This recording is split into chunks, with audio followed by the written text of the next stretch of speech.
নমস্কার, আপনারা দেখছেন জেলার ১ নম্বর online TV channel Birbhum RC TV. শুরু করছি আজকের সংবাদ। বিস্তারিত সংবাদে যাবার আগে দেখে নেব সংবাদ শিরোনাম। বোমা বিস্ফোরণের ঘটনায় গ্রেপ্তার আরও 2 দুবরাজপুরে।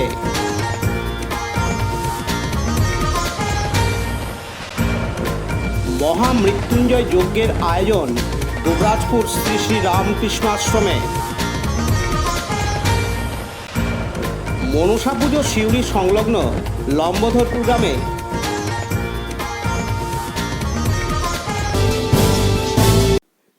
দুবরাজপুর ব্লকের যশপুর গ্রাম পঞ্চায়েতের খোয়াজ মোহাম্মদপুরে গত বৃহস্পতিবার 30শে মে বাড়িতে বিস্ফোরণের ঘটনায় গ্রেপ্তার করা হয় 5 জনকে। গতকাল শুক্রবার 31শে মে তাদের দুবরাজপুর আদালতে তোলা হয়। ধৃতদের মধ্যে ছিল যে বাড়িতে বিস্ফোরণের ঘটনা ঘটেছিল সেই বাড়ির মালিক শেখ আজম ও সিভিক ভলেন্টিয়ার শেখ রাজু সহ 5 জনকে দুবরাজপুর আদালতে তোলা হয়। ধৃত 5 জনকে গতকাল শুক্রবার 31শে মে দুবরাজপুর আদালতে তোলা হলে বিচারক 4 জনকে 4 দিনের পুলিশি হেফাজতে নির্দেশ দেন এবং শেখ আজমকে জেল হেফাজতে নির্দেশ দেন। এই ঘটনার পরিপ্রেক্ষিতে আজ শনিবার 1 জুন দুবরাজপুর থানার পুলিশ আরও 2 জনকে গ্রেপ্তার করে।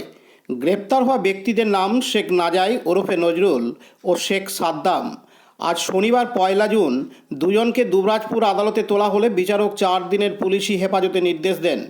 এই ঘটনায় এখনও পর্যন্ত 7 জন গ্রেপ্তার হলো। বাকি অভিযুক্তদের খোঁজে জোর তল্লাশি চালাচ্ছে দুবরাজপুর থানার পুলিশ। এলাকায় রয়েছে বিশাল পুলিশ বাহিনী। এদিন দুবরাজপুর আদালতের সরকারি আইনজীবী রাজেন্দ্র প্রসাদ দে জানান,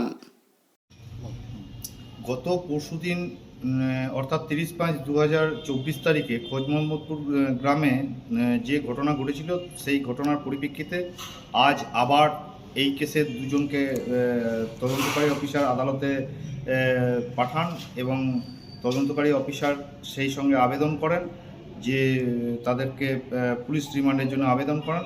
কোর্ট সমস্ত দিক বিচার বিবেচনা করে তাদের 4 দিনের পুলিশ রিমান্ড অ্যালাউ করেন। এই 2 জন হচ্ছেন এফআইআর নেমড অ্যাকিউজ এবং যে গতকাল যে 4 জনকে পিসি নেওয়া হয়েছিল এবং তাদেরকে ইন্টারোগেশন করে জানতে পারার পর এই 2 জন অ্যারেস্ট হয়।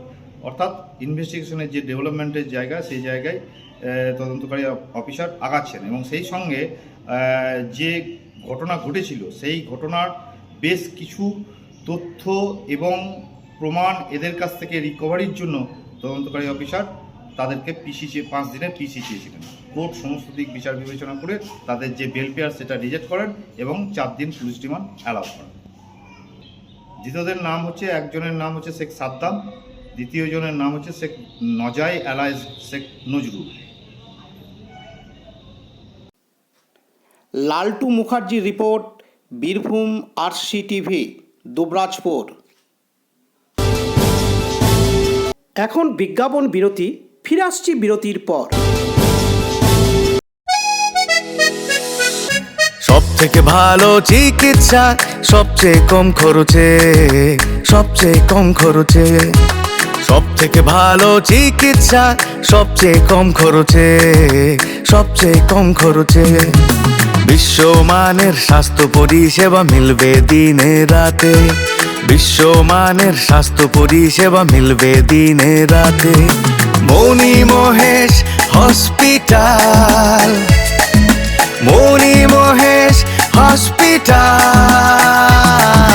মণি মহেশ হসপিটাল, মণি মহেশ হসপিটাল।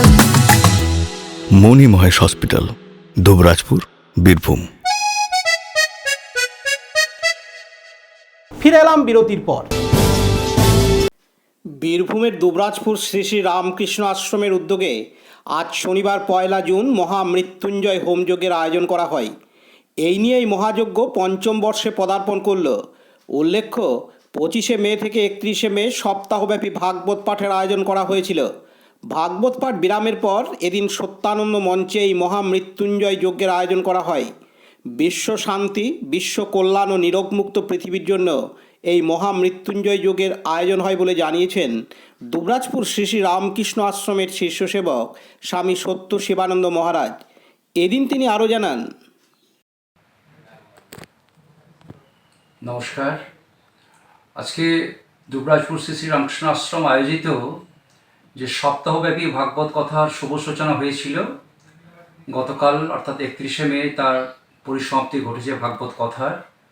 আর আজকে মহামৃত্যুঞ্জয় যজ্ঞের মধ্য দিয়ে তার আনুষ্ঠানিক পরিসমাপ্তি ঘটবে, সেই যজ্ঞ শুরু হয়েছে।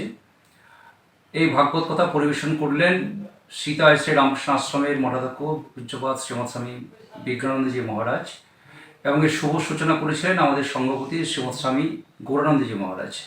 তারা উপস্থিত রয়েছেন, তাদের সকলের উপস্থিতিতে, অন্যান্য সন্ন্যাসী ব্রহ্মচারী বহু ভক্তের উপস্থিতিতে আজকে মহামৃত্যুঞ্জয় যজ্ঞ চলছে বিশ্ব কল্যাণের জন্যে। প্রত্যেক মানুষের সুস্থতা কামনা করছি আমরা ভগবানের কাছে।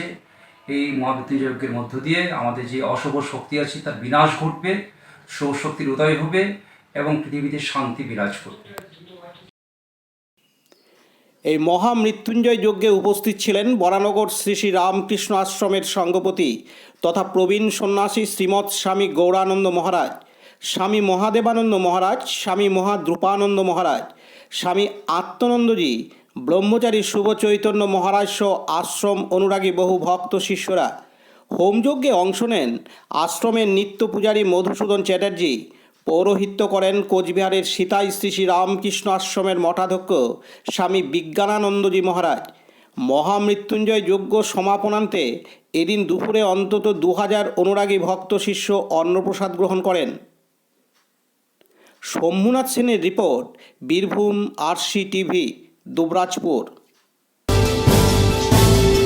এখন বিজ্ঞাপন বিরতি, ফিরে আসছি বিরতির পর। বঞ্চনার অবসান, শ্রমের সম্মান। 100 দিনের কাজের অদক্ষ শ্রমদানকারীদের জীবনে এলো নতুন প্রভাতের আলো। মাননীয় মুখ্যমন্ত্রী মমতা বন্দ্যোপাধ্যায়ের উদ্যোগে তাদের 2 বছরের বকেয়া মজুরির বঞ্চনার অবসান হলো। সম্পূর্ণ রাজ্য সরকারের নিজস্ব তহবিল থেকে 2651 কোটি টাকা ব্যয়ে 59 লক্ষ অদক্ষ শ্রমদানকারীদের বকেয়া মজুরি প্রদান করা হয়েছে। হাসি ফুটেছে রাজ্যের সকল অদক্ষ শ্রমদানকারীদের মুখে। পঞ্চায়েত ও গ্রামোন্নয়ন দপ্তর পশ্চিমবঙ্গ সরকার কর্তৃক জনস্বার্থে প্রচারিত। ফিরে এলাম বিরতির পর। প্রতি বছরের মতো এবারও যথাযোগ্য মর্যাদায় মনসা পুজো হচ্ছে সিউড়ি সংলগ্ন লম্বধরপুর গ্রামে। প্রতি বছর জ্যৈষ্ঠ মাসের শুক্রবার মূল গাদি করিদ্ধা থেকে গ্রামে আসেন মা। মায়ের আসার দিন থেকে গোটা গ্রাম জুড়ে নুন পালা হয়। মায়ের এতটাই মাহাত্ম্য যে গ্রাম ছাড়া অন্যান্য এলাকার বাসিন্দারাও নুন পালন করেন। আজ শনিবার 1 জুন দিনে গোটা গ্রাম ঘোরানো হয়ে মাকে। প্রতি সন্ধ্যায় মনসা গান হয়। আগামীকাল রবিবার 2রা জুন যাত্রাপালা হবে। ফেরার দিনে ধুলোট হবে কীর্তন সহযোগে। এদিন গ্রামের বাসিন্দা তথা প্রধান আচার্য শেখর সেনগুপ্ত জানান, এই মনসা পুজোটা হচ্ছে লম্বদাপুরে জাতীয় উৎসব বলা যায়। গোটা গ্রাম আর এই পুজোয় মেতে ওঠে। সব বাড়িতেই আত্মীয় স্বজন আসে। দীর্ঘদিন ধরে এই পূজা চলে আসছে। আমরা বাবাদের কাছে শুনেছি, দাদুদেরও আগে থেকে। আর এই মনসা লম্বদাপুরে জ্যৈষ্ঠ মাসে আসে। মূল মনসার মূল মন্দির আছে করিদ্ধা গ্রামে। সেখান থেকেই প্রত্যেকবার জ্যৈষ্ঠ মাসে সাধারণত 2য় শুক্রবার করে মনসা লম্বদাপুরে আসে। যেদিন আসে সেদিন গোটা গ্রাম আর নুন পালে। সেদিন কোনো বাড়িতে আর কেউই নুন খায় না। তারপরের দিন শনিবার দিন আর মা আর এই গ্রাম ভ্রমণে বের হয়। খুবই উৎসাহের সঙ্গে প্রচুর মানুষ এই প্রসেশনে যোগ দেয়। এরপর প্রত্যেক দিনই মায়ের কীর্তন হয়, মনসা মঙ্গল পালা প্রত্যেক রাতেই হয়। এছাড়াও যাত্রা এবং 2-3 দিন ধরে প্রায় পালা কীর্তন আর এখানে অনুষ্ঠিত হয়ে থাকে। আমি লম্বদাপুরেরই একজন অধিবাসী। আমার নাম শেখর সেনগুপ্ত। পতিত পাবন বৈরাগ্যের রিপোর্ট, বীরভূম RCTV, সিউড়ি। আজকের সংবাদ এই পর্যন্ত। পরবর্তী সংবাদের জন্য চোখ রাখুন বীরভূম আরসি টিভির পর্দায়। নমস্কার।